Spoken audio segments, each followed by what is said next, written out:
3 ilmu yang wajib dipelajari setiap muslim. Ilmu dibedakan menjadi ilmu agama dan ilmu umum. Pemahaman ini kemudian lebih dikuatkan dengan adanya pembagian sekolah yang disebut dengan sekolah umum dan sekolah agama, atau yang lebih dikenal dengan madrasah. Sesungguhnya para ulama tidak membagi ilmu dengan pembagian yang demikian. Bila membaca berbagai literatur, akan didapati bahwa yang dibedakan oleh para ulama bukanlah jenis ilmunya, namun hukum mempelajarinya. Dalam kitab Ihya Ulumiddin, misalnya, Imam Al-Ghazali membedakan ilmu menjadi ilmu yang fardhu ain hukumnya untuk dipelajari dan ilmu yang fardhu kifayah hukumnya untuk dipelajari. Ilmu yang fardhu kifayah hukum mempelajarinya berarti tidak setiap orang Islam wajib mempelajari ilmu tersebut. Bila ada satu di antara mereka yang telah mempelajarinya, maka itu sudah cukup menggugurkan orang Islam lain untuk mempelajarinya. Termasuk dalam kategori ilmu ini adalah ilmu hadis, ilmu tafsir, ilmu kedokteran, ilmu biologi, dan lain sebagainya. Bila ada satu orang Islam yang mempelajarinya, maka gugurlah kewajiban orang Islam lainnya untuk mempelajarinya.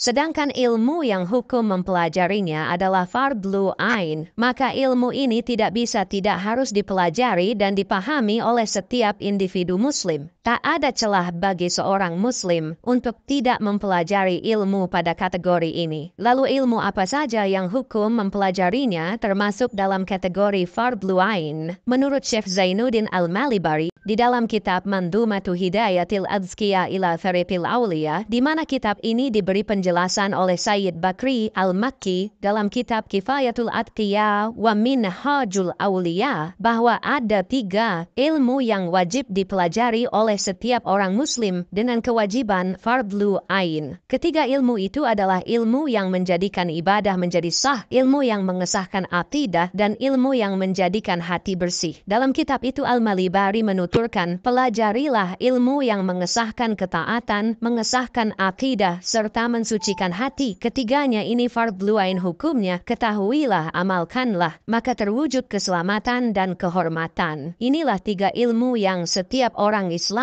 wajib mempelajarinya. Pertama, ilmu yang menjadikan sahnya ibadah kepada Allah adalah ilmu fiqih yang membahas tentang bagaimana semestinya seorang muslim beribadah kepada Allah. Sebagai contoh, setiap muslim wajib mempelajari ilmu tentang bagaimana caranya salat yang benar dan baik. Juga ia wajib mempelajari berbagai ilmu yang berkaitan dengan keabsahan salat, seperti caranya berwudhu, cara mensucikan berbagai macam najis, bertayamum, beristinja, dan lain sebagainya. Seorang muslim juga wajib mempelajari ilmu-ilmu yang berkaitan dengan ibadah-ibadah lain, seperti puasa, zakat, haji, dan lain sebagainya. Termasuk juga dalam kategori ini adalah ilmu muamalah, ilmu yang mengatur bagaimana semestinya seseorang melakukan berbagai macam kegiatan yang berhubungan dengan sesama manusia, seperti jual beli, sewa menyewa, penitipan, dan sebagainya. Ilmu-ilmu ini fardhu ain hukumnya untuk dipelajari, mengingat amalan seseorang yang tidak didasari dengan ilmu, maka amalan yang dilakukannya itu menjadi batal, tak diterima. Sebagaimana dituturkan Ibnu Ruslan dalam kitab Zubad, setiap orang yang beramal tanpa ilmu, maka amalnya tertolak, tak diterima. Kedua, ilmu yang menjadikan akidah atau kepercayaan seseorang menjadi benar sesuai dengan akidah yang dianut oleh para ulama Ahlus Sunnah wal Jamaah. Dengan mempelajari dan memahami ilmu ini, maka seseorang akan terjaga dari akidah-akidah yang rusak dan tidak benar, seperti akidah Mu'tazilah, Jabariyah, dan Mujassimiyah. Orang yang tidak mempelajari ilmu ini, maka dikhawatirkan ia akan salah dalam memahami dan meyakini perihal bagaimana Allah dan berbagai permasalahan keimanan lainnya. Ketiga, ilmu yang menjadikan hati bersih dari berbagai macam akhlak yang jelek seperti ria, sombong, dengki, hasud, dan berbagai macam penyakit hati lainnya. Ilmu ini wajib pula dipelajari oleh setiap orang muslim, mengingat perilaku orang tidak hanya apa yang dilakukan oleh anggota badan secara lahir, namun juga perilaku-perilaku hati secara batin. Sayyid Bakri Al-Makki memberikan penjelasan masalah ini di dalam kitabnya Kifayatul Atqiya wa Minhajul Minhajul Ashfiyah. Beliau menuturkan bahwa tak ada kelonggaran bagi seorang pun untuk tidak mengetahui ketiga ilmu tersebut. Inilah ilmu syariat yang bermanfaat. Tak cukup dengan mempelajari dan mengetahuinya saja. Orang yang telah mempelajarinya juga mesti mengamalkannya. Karena siapapun yang telah mengetahui ketiga ilmu ini tidak akan bisa selamat kecuali dengan mengamalkannya. Ya, untuk mendapatkan keselamatan di akhirat kelak serta tingginya derajat di dunia dan akhirat tak bisa lepas dari tiga hal: keyakinan atau akidah yang benar, ibadah yang benar, dan hati yang bersih. Hal ini semestinya menjadi perhatian bagi setiap orang muslim. Lebih-lebih semestinya menjadi perhatian bagi para orang tua untuk lebih mengutamakan ketiga ilmu tersebut bagi para anaknya. Sudah semestinya ketika anak-anak masih belum akil baligh, setiap orang tua lebih mementingkan ketiga ilmu tersebut dibanding ilmu-ilmu lainnya. Ini dikarenakan ketika sang anak sudah menginjak masa akil baligh, yang artinya dia telah mukallaf dan menanggung setiap akibat perbuatannya, maka ia sudah harus melakukan berbagai macam tuntutan syariat yang akan memberinya pahala bila melakukannya dan memberinya dosa bila meninggalkannya. Untuk melakukan tuntutan syariat ini, mau tidak mau, ia harus telah memiliki dan memahami ilmu-ilmunya yang semestinya telah dipelajari sejak dari kecil. Bila sampai dengan akil baligh sang anak belum tahu bagaimana semestinya berakidah dan beribadah kepada Allah sehingga ia melakukan kesalahan, maka orang tua akan ikut menanggung akibat dari kesalahan tersebut. Karena keteledorannya yang tak memberikan ilmu agama yang cukup saat sang anak masih belum baligh.